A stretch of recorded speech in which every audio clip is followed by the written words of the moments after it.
Welcome back, everybody. Glad you could join us again today. Super excited, as usual, to talk to our guest. We've got some great real estate knowledge and tips and tools coming up, and just really excited to get back to that. And as well, of course, as usual, Sandy McKay's here with me.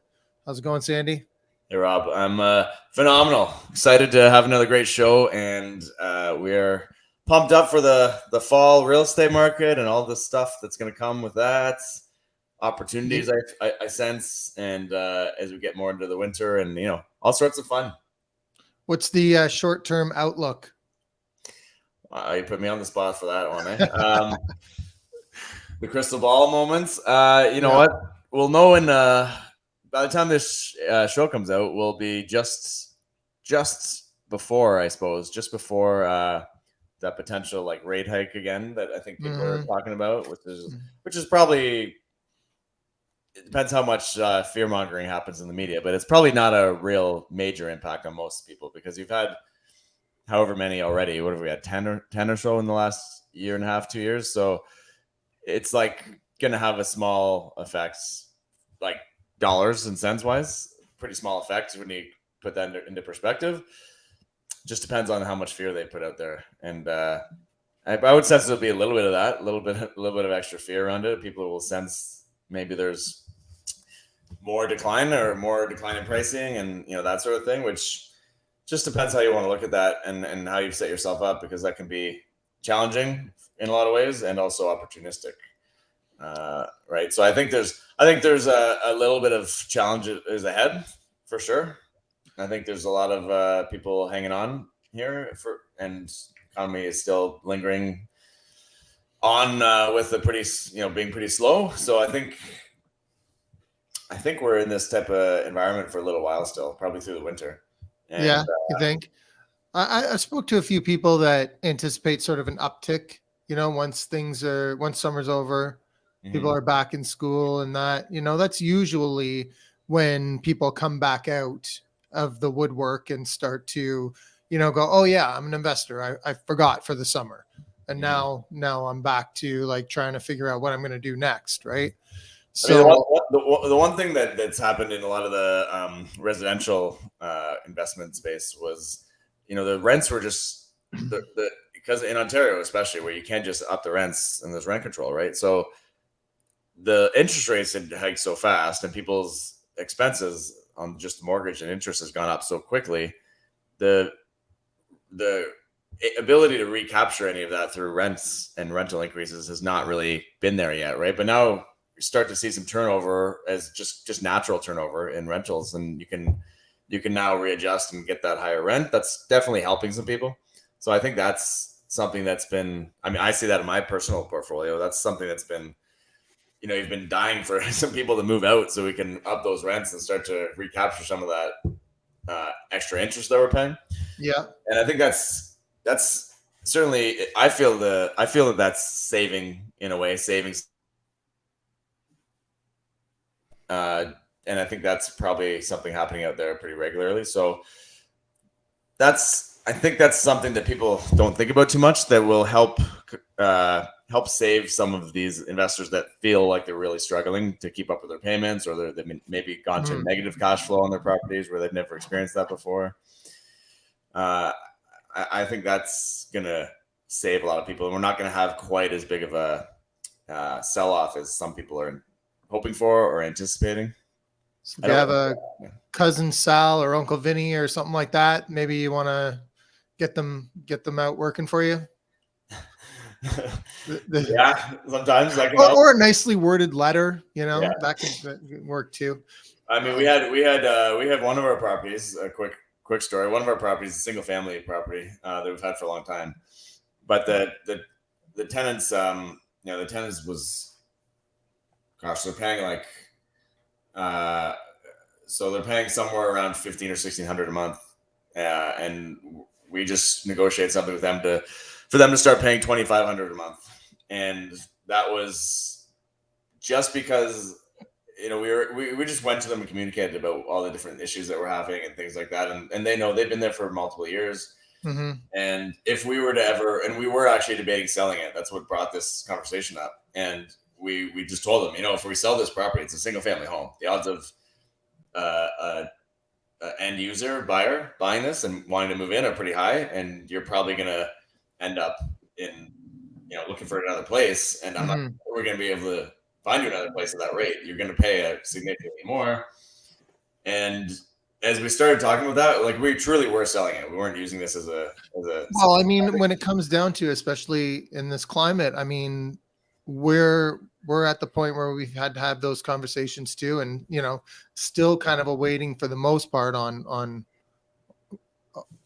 the other end of a lot of the conversations, still waiting for answers and back and forth and that kind of stuff.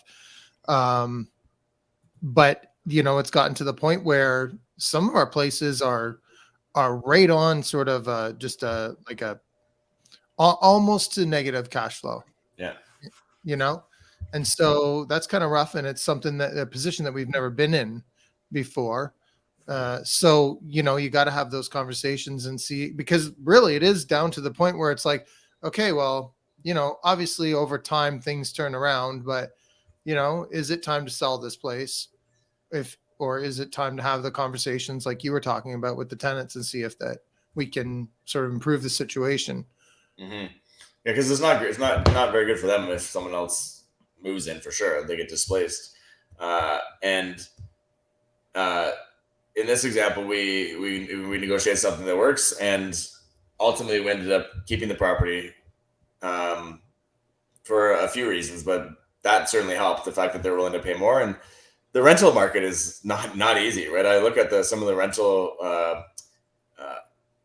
people looking for rentals in Toronto area, anywhere in the GTA. It's extremely competitive because so many, as always happens, right? As property values decline, rental rates go up, and it becomes more demand in rentals, and that's not a fun place for people to be in. And you're going to end up not only paying more, you're going to have a hard time finding a place that you even can get into and pay more. So nobody wants that. So I'm starting to see more of that, though. I'm starting to see a lot more, like, rental rates certainly are going up in a lot of areas based on that. But I'm starting to see more examples of scenarios like that where tenants are agreeing to pay more just to stay, because it's no fun going and finding a new place. And that's helping the landlords hang on sometimes and not sell, and maybe avoid being forced to sell if they were into a really big negative cash flowing state, which there are plenty of people I know that are significantly negative cash flow, where they might have been neutral or positive 2 years ago. Well, if people do end up, selling to get out of that kind of a situation, I recommend coming here where there are lots of rentals available right now, and checking out Costa Rica and seeing if there might be an opportunity for you to invest down here. Hey, right? It's not a bad alternative. Yeah, it's not bad. For sure, if the new whatever there's a little, I don't even want to say the word, but the C word stuff happening again. If anything like that happens, I'm calling you, because I don't know if I'm in for that one again. Well, it's coming. Yeah. Yeah, I was just gonna. Oh, I don't know. Yeah, after that, man. Yeah, come down. I mean, you're gonna have to. Everyone's gonna have to find somewhere to some place to get away for a little bit, I think. Yeah. That's all I have to say about that. So 5 stars. All the typical stuff. We skipped all over our whole intro here. We did. You know what to do. Go give us 5 stars and go to our website and go to iTunes and review and tell us who you want to hear on the show and all that stuff. Yeah. There you go.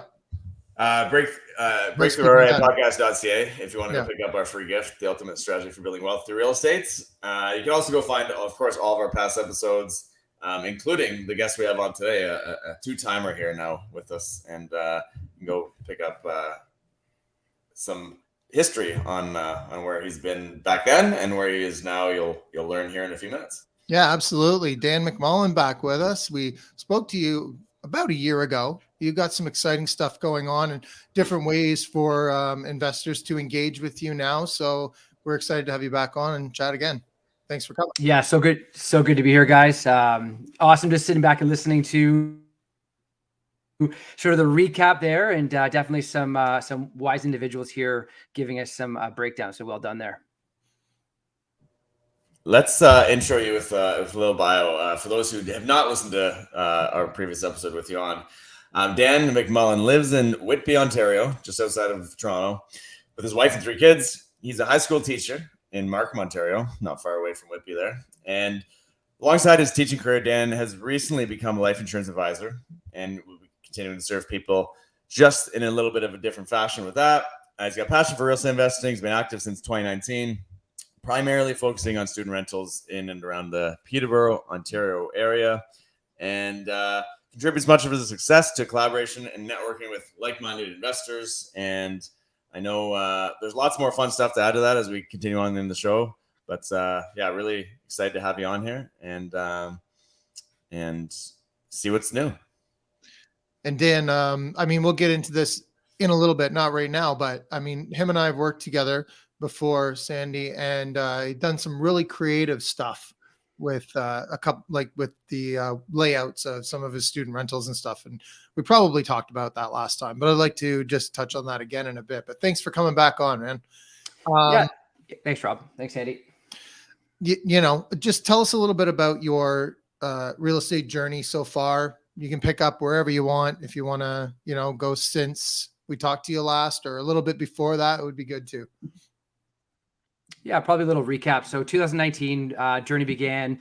Knew we wanted to get into the market somehow, some way, and I had a mentor who was already working with you, Rob, and who had already been in the space, and I just really a copycat formula. So just started doing what he did. So he had a template up in Peterborough. And I copied that template almost to a T. So 8-bedroom student rental, high quality houses. And we were able to buy a single family home and do the conversion. And some cool things that we did in there was we, you know, converted a cavity in the garage. You know, it was an 18-foot garage. So we were able to utilize that space up above, put a beam in, engineer beam. And yeah, really get creative with the layout to fit more bedrooms in the property in order to have a higher cash flowing property. So it worked out very well. Can I just ask you, whose idea was that in the garage? I don't recall. Okay, it might have been. I'll it might take have been credit for it Scott's. then. It might have been. No, you, I know. Rob. Yeah. I don't think it was me. I remember hearing about that and just being like, "Wow, what a great idea," you know. I can remember opening the door and looking up in that space. And you're always, whenever we're going through, like I remember the day we walked, it was August of 2019, and we were up looking at multiple places. And what we do, Rob, you do as well with us, is we just walk in and we start visualizing where we can put different bedrooms and how it can all work. So some houses have a better layout than others in order to do this. But what we're primarily looking for is multiple bedrooms with multiple common spaces, and then perhaps an opportunity to have a kitchenette in the basement. So for an 8-bedroom, it's very, very comfortable for those students. No, I want to dig into that just a little bit more, because how many bedrooms did that place have when you bought it? Yeah, it was a 4-bedroom.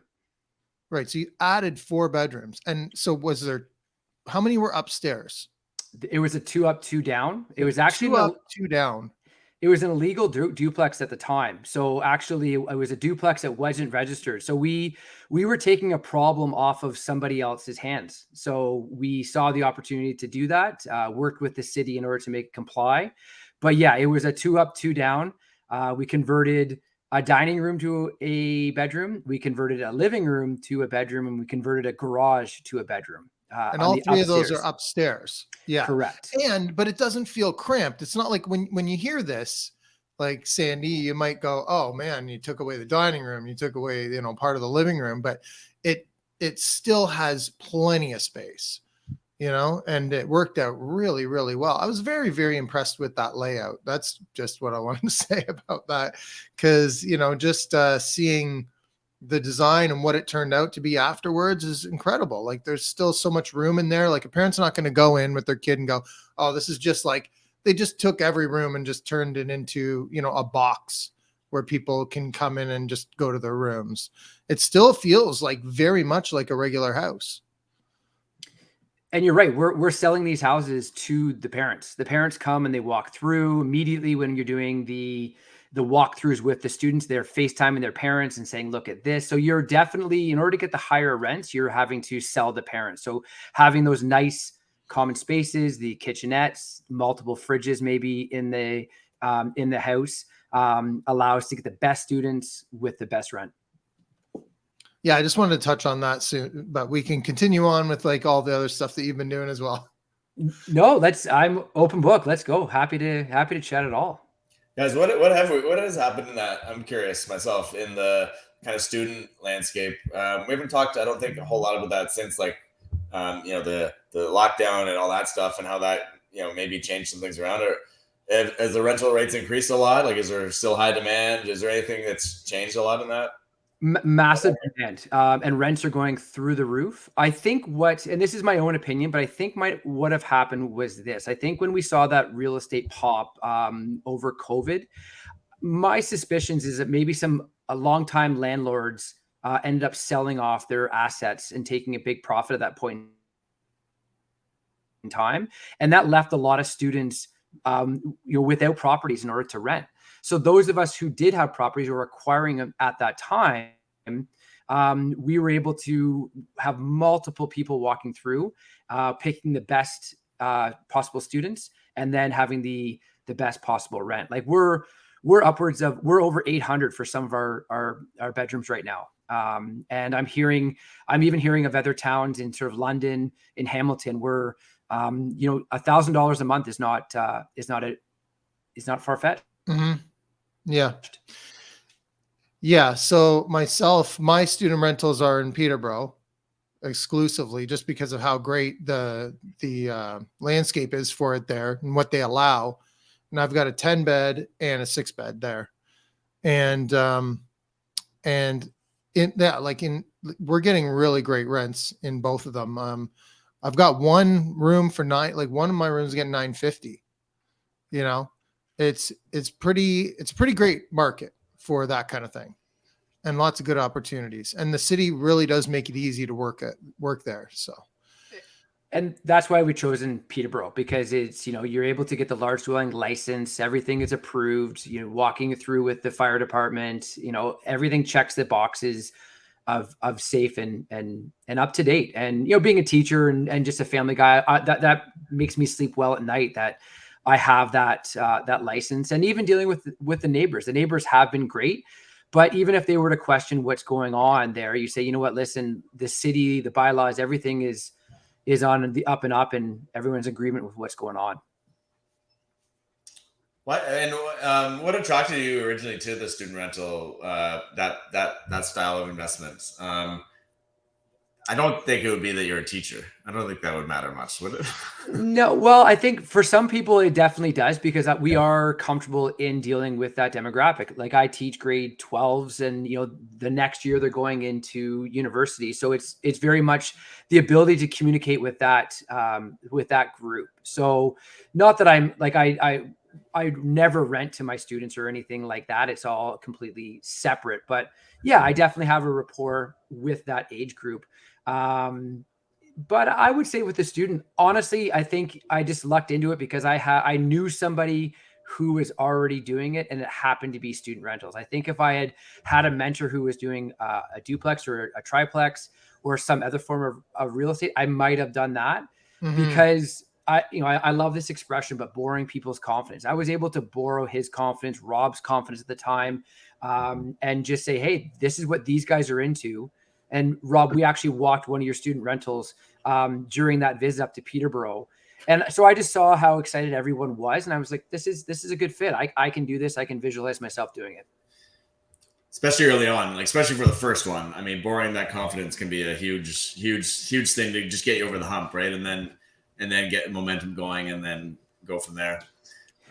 Cool. Yeah, and that's where I would advise anybody who's looking, who's new and listening to this podcast and looking to get in is reach out to the maybe former guests, reach out to Sandy or Rob, and they'll point you in the right direction on maybe who is a good mentor or who can help you get into your first one and get the systems and the framework set up so it's very, very smooth.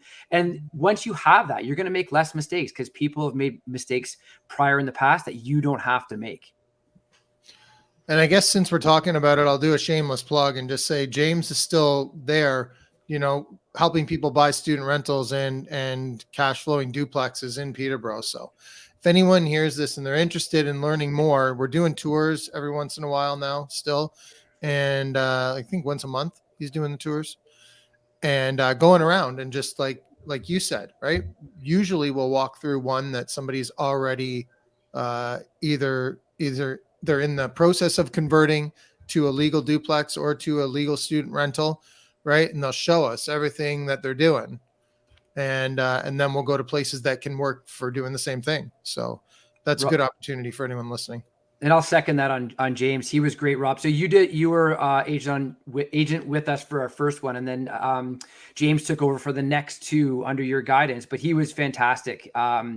Just seeing our vision, working with us. So we were extremely happy, and I've had the pleasure of playing some golf with him and just getting to know him on a personal level. So definitely reach out. I'll send you that e-transfer once we're done here on the show. 4 figures, Rob. 4 figures, please. Okay. And then from there, what have you been doing since then?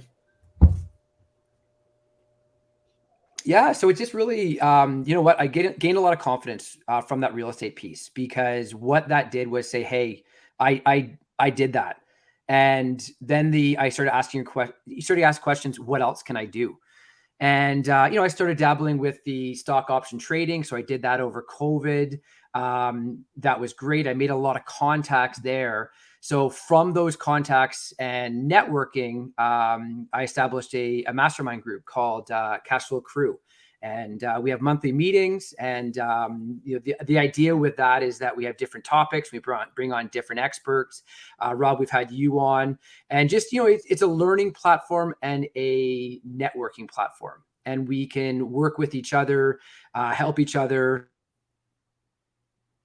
learn together. And it's been a real success. I'm really enjoying that. So hosting that every month. Is there some, and then double down? Oh, go ahead. Is there like a prerequisite to get into the group, or how does that work? I know a lot of masterminds. Some of them have nope, just sending. Okay.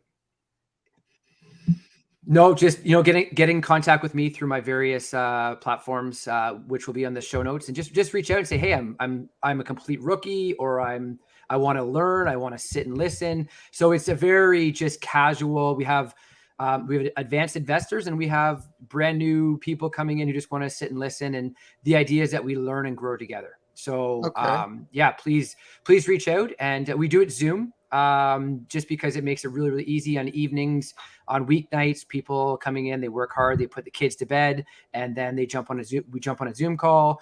We have a WhatsApp chat. We have an email list. So, it really is just a way to collaborate and learn.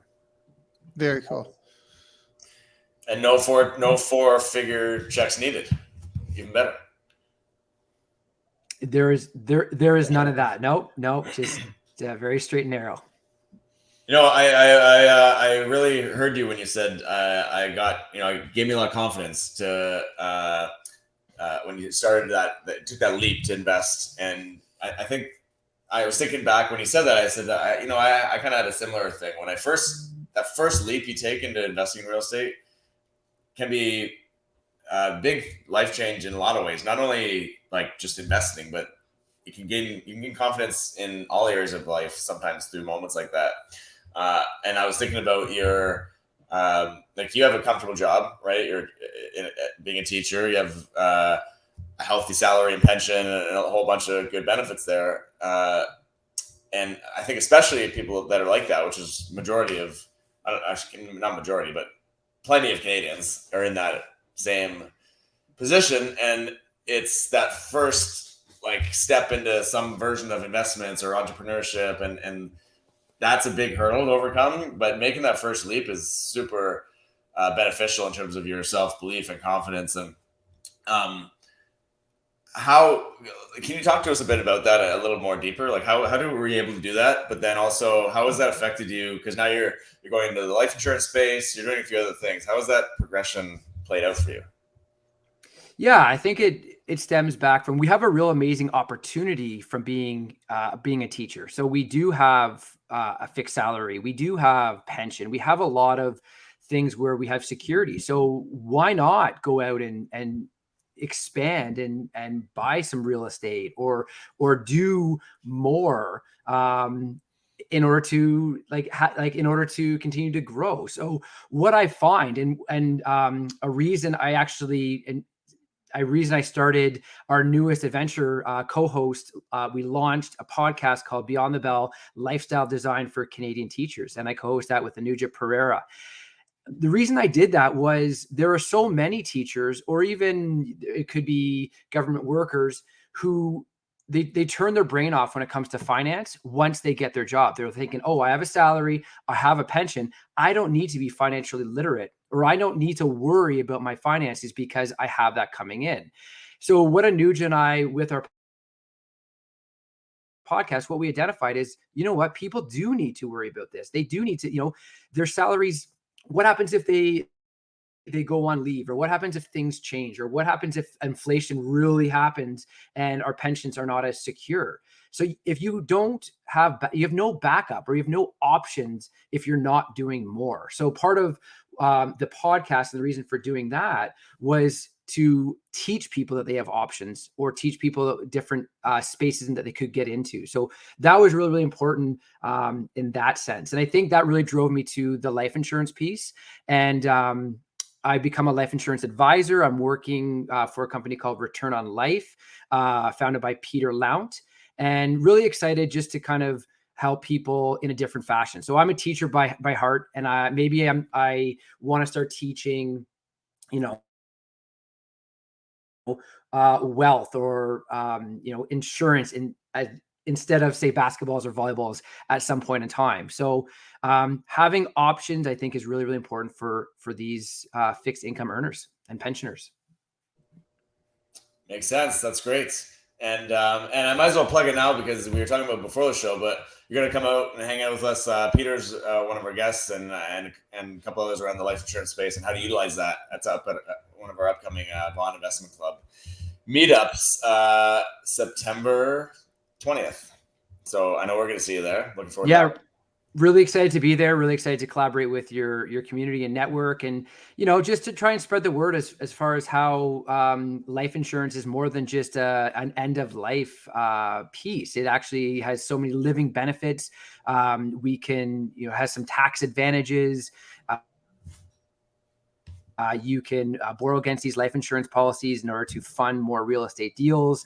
So just trying to spread the word on how this operates. I'm really excited. I'm actually a student now in the Nelson Nash Infinite Banking Practitioners Program. So I'm actually in that to get my certification to be an IBC practitioner. So I can actually, just really make sure that I can instill confidence into my clients that I'm doing and running these policies properly, because they really do need to be set up in a proper way in order to be utilized the way they should. And you've been doing that for a few years now, right? Like, you've been utilizing it yourself before you got into it on the broker side. Yeah, it came across it came to my attention back in 2019, and I was just so focused on the student rental at that time. I kind of shelved it for 6 months, and then I read the book, Nelson Nash, Becoming Your Own Banker. And again, I was lucky at the time because I had a mentor in that space. So Peter Lount, who I'm now working with, he was that guy. So it just, from knowing him and trusting him, I got really lucky because now I've been doing it. Some of my policies are approaching the 5-year mark, and to see them grow and to see them work and to see what they're doing is just so exciting. And it's, I think we talk about real estate. Over time, real estate is such a powerful asset, and that's what it really takes. It takes time, it takes patience, and going back to what you guys were talking about at the start of the show, we might be in a time right now where it is not, it isn't the greatest when it comes to the rising rates and whatnot. But if we can be patient and we can weather the storm and we can just let time go by, we're going to come out winning at the end. It's going to be slow and steady, but we will win. So let's talk about that a little bit. As far as like hanging on or persevering, I guess. What are some of the challenges that you've had over the years? Well, I wouldn't say I'm gonna back it up a bit. I wouldn't say it's hanging on, but I think the biggest challenge, and I was reflecting on this question, the biggest challenge was getting my wife on board back in 2019. I think Okay. a lot of people a lot of couples, you have one couple who gets really, really excited about something, and then you get the other couple who's saying, whoa, pump the brakes. And a lot of it has to do with how we're brought up and how we're raised in our, and in our families on what everyone thinks about money and how money works, whether it's a scarcity or whether it's abundance, or whether you should pay cash for everything or whether you should leverage. So back when I had this idea back in 2019, my wife really wasn't on board. She was scared. She didn't understand. I was all excited. And I think how I was able to overcome this challenge was I did the work. I listened to podcasts. Actually, your podcast was the first podcast I listened to getting in. And I listened to podcasts. She saw the stack of books that I had, all the traditional ones, Think and Grow Rich and Rich Dad, Poor Dad. And she saw that I was doing the work. And over time, as I was doing the work, she was gaining confidence that I knew what I was doing, and that I had phone calls with people. So that was a real big challenge in order to get comfortable. Because what I would say the next challenge with all this is, when you're setting up these rentals or you're becoming an investor, you often have a day job. I'm a teacher. I have a parent of 3 beautiful children. Like, I'm busy, but I know the importance of investing. I know the importance of real estate. I know the importance of insurance. So I need to make time, find time in order to go up to the properties, in order to find the great renters or service the properties that need be. So I would say those things: getting my partner on board and finding the time in order to do this properly. Because I think, real estate can be done not properly, where you're not giving it the attention you need. But I think if you give it the attention that you need, or investing in general, you give it the attention it needs, you will succeed. Yeah. Like, I was never settled at my job.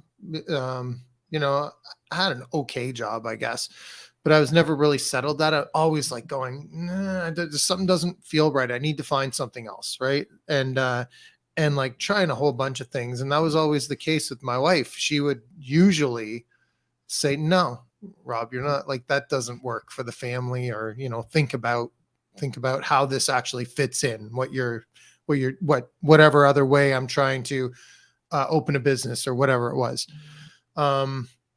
But then when real estate came along, it was quite the same. It was like, she would ask me questions, and when I had the answers, that made her confidence grow. Right.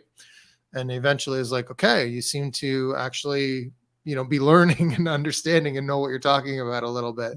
And that got her on board. So yeah, similar story, probably for a lot of people. Those partners sometimes get in the way, for sure. I think that's I think that story you said, both of you, that's such a common storyline, right? And well, it is. It's right. Like, one person, like, no matter what it is, for the most part, you're able to learn individually, not necessarily together at first, I think.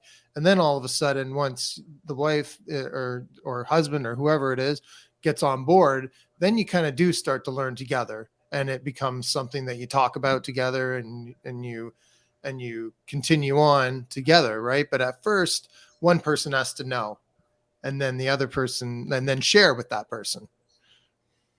Yeah. And it's building out the team, it's building out your team as well. And that's one thing that I forgot to mention. Yeah, it's the podcast, and yeah, it's the reading, but it's also building out that team of people. So it's the realtors like you guys, it's your mortgage agents, it's your, property managers, and then proving to your wife or partner or whoever, saying, hey, I've done the work. I've been reading, and I also have this amazing team around me. And here it is, and let's move forward. So Yeah, that great point. The team, those are the two of the most foundational things, right? Build up your own knowledge base, understand what you're doing, learn. Got to take action though, and having a team around you, or a mentor, or someone to, like you said earlier, right? Borrow confidence from. When you have those two things in place, it's time to get into action, time to move. And so I'm so glad to hear that you've done that and keep doing that. What is your future looking like right now? What are you planning on in the near term, or what are you working on right now? Yeah, I think near term, definitely, I'm really excited. I'm really excited about the podcast. Working with the Nuja has been fantastic, and we're definitely getting positive feedback. And I feel like I'm really helping the teacher community.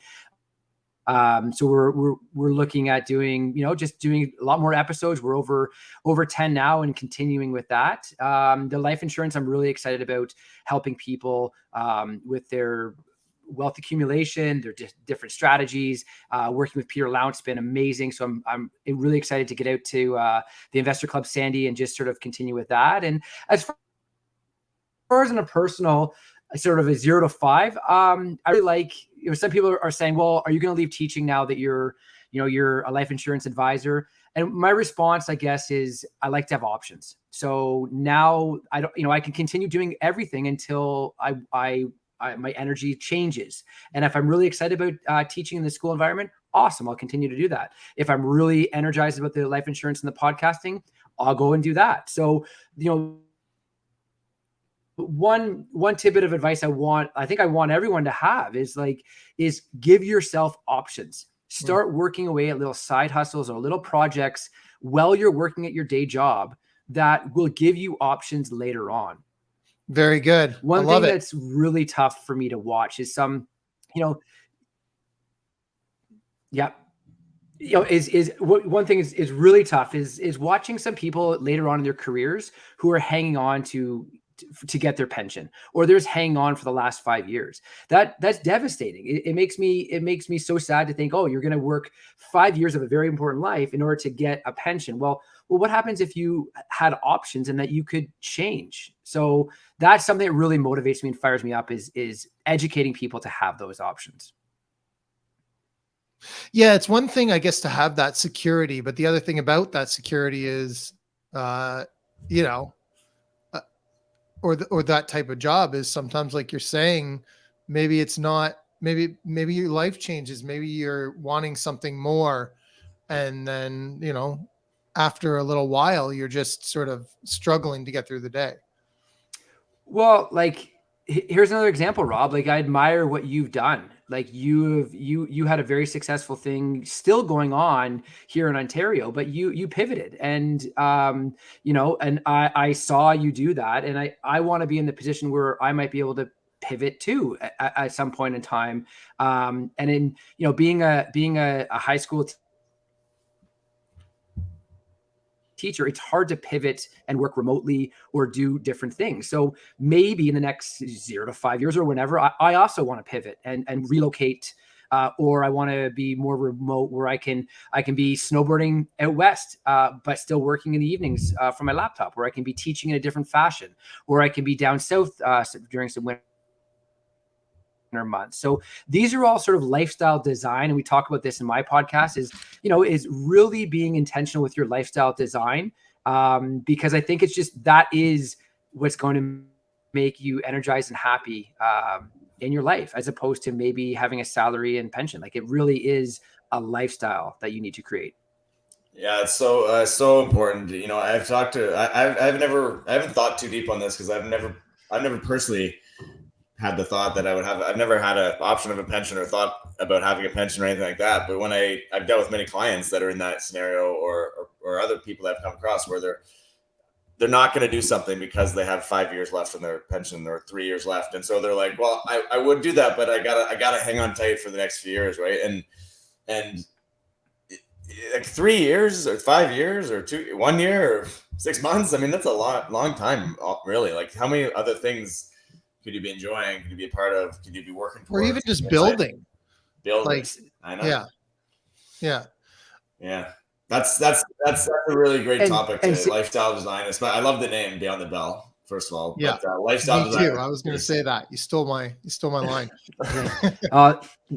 Very, very kind, guys. Yeah, but that's the thing is you're like, when you're, let's say you're aged like 48 to 55, like those are such like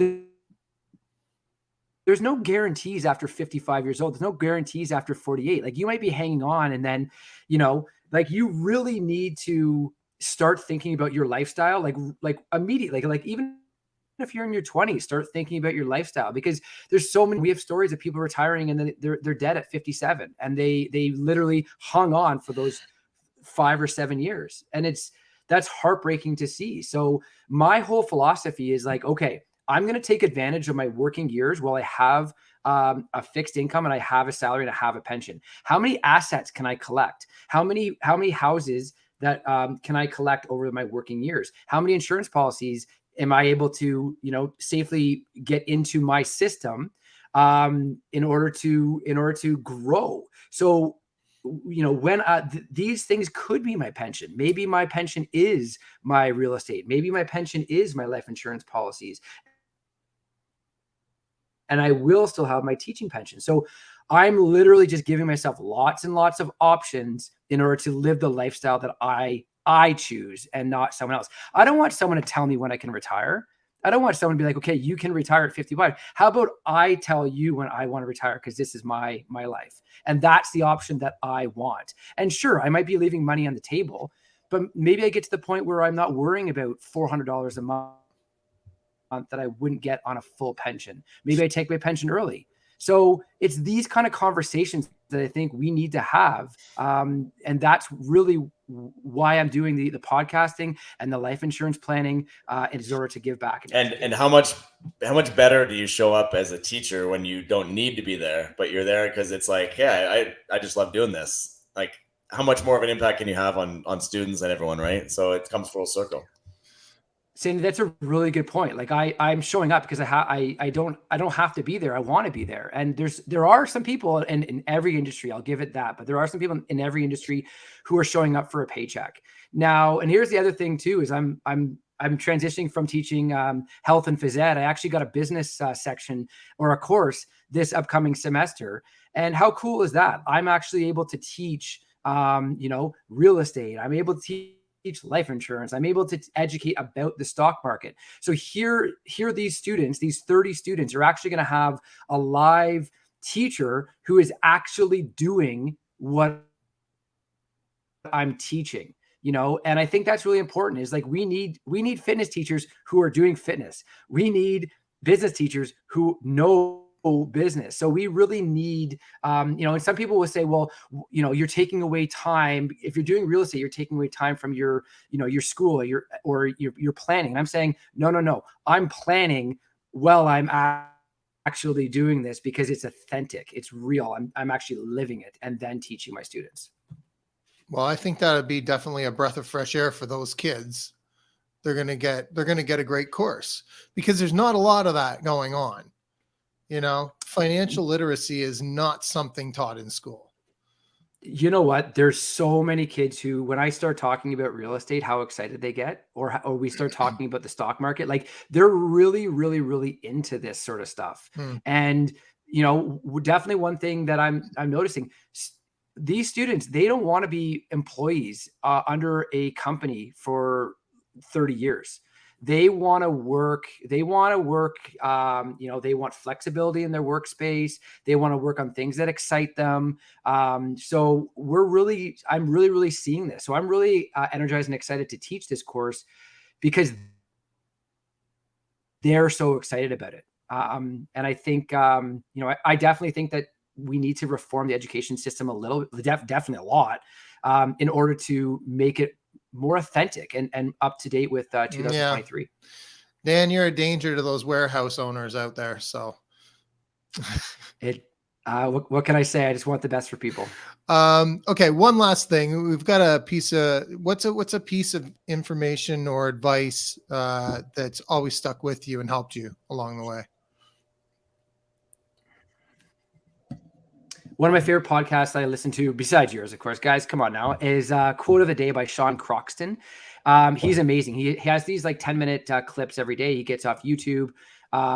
They're awesome. And his motto is little by little, a little becomes a lot. So little by little, a little becomes a lot. Every day I try and do a little bit. So, you know, I'm on this podcast with you guys. I had a call this morning at 10 o'clock with Peter.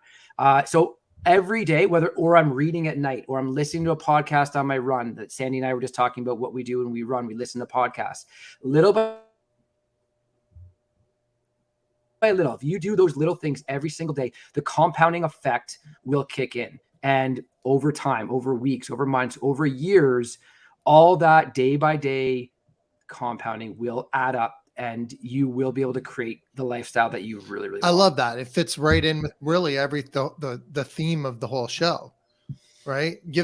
Building little by little. So you have those options. You know, and I'm proof. Like, so I was just going to say that the overarching theme of this whole show is options, right? That's probably a good title for it. Love it. But, you know, but yeah, so that fits right in with it.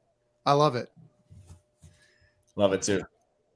Yeah. And, you know, if you just keep grinding away, and, you know, 2019, Rob, May 2019, I knew nothing about this, like zero, nothing. Like you know, my friend Scott gave me your podcast, you and Sandy, and I started, and day by day, every day for the last 4 years and change, that's been the motto. And now I'm, you know, I have 3 investment properties. I have my own podcast. I'm a life insurance advisor. I'm a father. Like, you do all these things. And then easily in the next 2 to 3 years, I'm going to have lots of options to choose from.